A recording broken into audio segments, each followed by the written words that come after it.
ഹൈന്ദവ സമൂഹത്തിനെ മതം മാറ്റി ക്രൈസ്തവവൽക്കരിക്കുവാനുള്ള മിഷണറിമാരുടെ വലിയ ശ്രമങ്ങൾക്ക് ഒഡീഷയിലും തൊട്ടടുത്തുള്ള സംസ്ഥാനങ്ങളിലുമൊക്കെ പ്രതിരോധം തീർത്ത വ്യക്തിയുടെ പേരാണല്ലോ സ്വാമി ലക്ഷ്മണാനന്ദ. അദ്ദേഹത്തെ പിന്നീട് വധിച്ചതും അതുമായി ബന്ധപ്പെട്ടുള്ള പ്രശ്നങ്ങളൊക്കെ നമുക്കറിയാം. എന്തായാലും ഇന്നിപ്പോൾ ജന്മശതാബ്ദി ആഘോഷങ്ങൾക്ക് തുടക്കം കുറിക്കുമ്പോൾ എത്രത്തോളം വിപുലമായ പരിപാടികളാണ് ഒഡീഷയുടെ വിവിധ ഭാഗങ്ങളിൽ നടക്കുന്നത്? ഗൗതം, സ്വാമി ലക്ഷ്മണാനന്ദ സരസ്വതി അദ്ദേഹം സനാതനധർമ്മത്തിന് വേണ്ടി പൊരുതി ജീവൻ വെടിഞ്ഞ വ്യക്തിയാണ്. അദ്ദേഹം 1960കളുടെ അവസാനത്തിലാണ് ഈ കണ്ടമാലിൽ എന്നുള്ള ഒരു പ്രദേശത്ത് ജനിക്കുന്നത്. പിന്നീട് അദ്ദേഹത്തിൻ്റെ ജീവിതം മുഴുവനായി സനാതനധർമ്മത്തിനു വേണ്ടിയും ഹിന്ദു മതത്തിനുമായി വേണ്ടിയും ഒഴിഞ്ഞുവെക്കുകയായിരുന്നു. ഈ ആദിവാസി മേഖലകളിൽ വിദ്യാഭ്യാസ പ്രവർത്തനങ്ങൾ, അതേപോലെ തന്നെ വനവാസി മേഖലകളുടെ അവിടുത്തെ കുട്ടികളുടെ ആരോഗ്യമൊക്കെ തന്നെ പരിപാലിച്ച് അദ്ദേഹം മുന്നോട്ട് പോവുകയായിരുന്നു. ഇതിനിടയിലാണ് ക്രിസ്ത്യൻ മിഷണറിമാരുടെ പ്രവർത്തനം ഈ മേഖലയിൽ വ്യാപകമായി വർദ്ധിച്ചത്.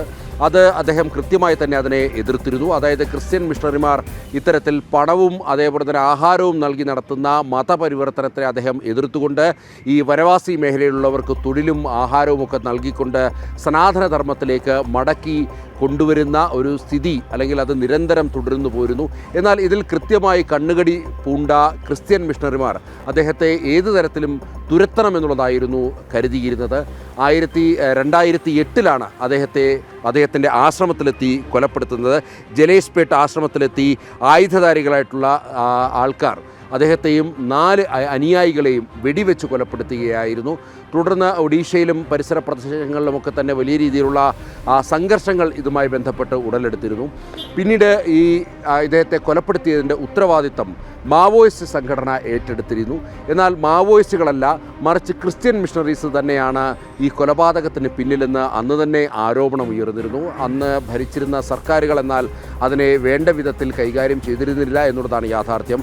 യഥാർത്ഥത്തിൽ ഇത്തരത്തിൽ ഈ ക്രിസ്ത്യൻ മിഷണറിമാരെ പ്രീതിപ്പെടുത്തുന്ന സർക്കാരിനും സ്വാമി ലക്ഷ്മണാനന്ദ സരസ്വതി ഒരു കണ്ണിലെ കരടായി അവശേഷിച്ചിരുന്നു എന്നുള്ളതായിരുന്നു യാഥാർത്ഥ്യം. 2008 അദ്ദേഹം അങ്ങനെ അദ്ദേഹത്തിനെ കൊലപ്പെടുത്തിയപ്പോൾ തന്നെ, അല്ലെങ്കിൽ കൊലപ്പെടുത്തുമ്പോൾ അദ്ദേഹം നിരവധി കുടുംബങ്ങളെ, അതായത് ഹിന്ദു മതത്തിൽ നിന്നും ക്രിസ്ത്യൻ മതത്തിലേക്ക് പരിവർത്തനം ചെയ്ത നിരവധി കുടുംബങ്ങളെ അദ്ദേഹം തിരിച്ച് ഹിന്ദു മതത്തിലേക്ക് കൊണ്ടുവരുവാൻ അദ്ദേഹത്തിന് സാധിച്ചു.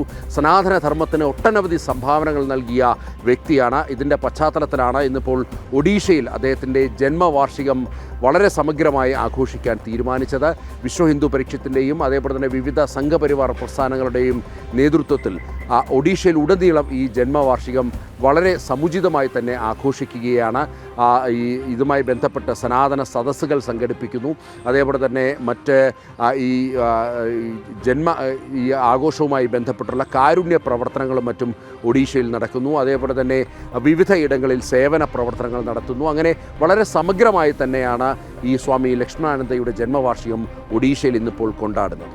ശരി, ഓക്കെ. എന്തായാലും സ്വാമി ലക്ഷ്മണാനന്ദ സരസ്വതി അദ്ദേഹം വനവാസികൾക്കിടയിൽ വളരെ സജീവമായി പ്രവർത്തിച്ചിരുന്ന സന്യാസി ശ്രേഷ്ഠനാണ്. മിഷണറിമാർ 2008 അദ്ദേഹത്തെ വധിക്കുകയായിരുന്നു. വനവാസികൾക്കിടയിൽ നടന്ന മതപരിവർത്തന പ്രവർത്തനങ്ങളെ പ്രതിരോധിക്കുന്നതിൽ എല്ലാ അർത്ഥത്തിലും മുന്നിൽ നിന്ന സന്യാസി ശ്രേഷ്ഠനാണ് സ്വാമി ലക്ഷ്മണാനന്ദ സരസ്വതി. അദ്ദേഹത്തിൻ്റെ ജന്മശതാബ്ദി ആഘോഷങ്ങൾക്ക് ഇന്ന് തുടക്കമാവുകയാണ്. വിശ്വ ഹിന്ദു പരിഷത്തും വിവിധ ക്ഷേത്ര പ്രസ്ഥാനങ്ങളുടെയും നേതൃത്വത്തിലാണ് ആഘോഷ പരിപാടികൾ നടക്കുന്നത്. നന്ദനാണ് വിശദാംശങ്ങൾ നൽകിയത്.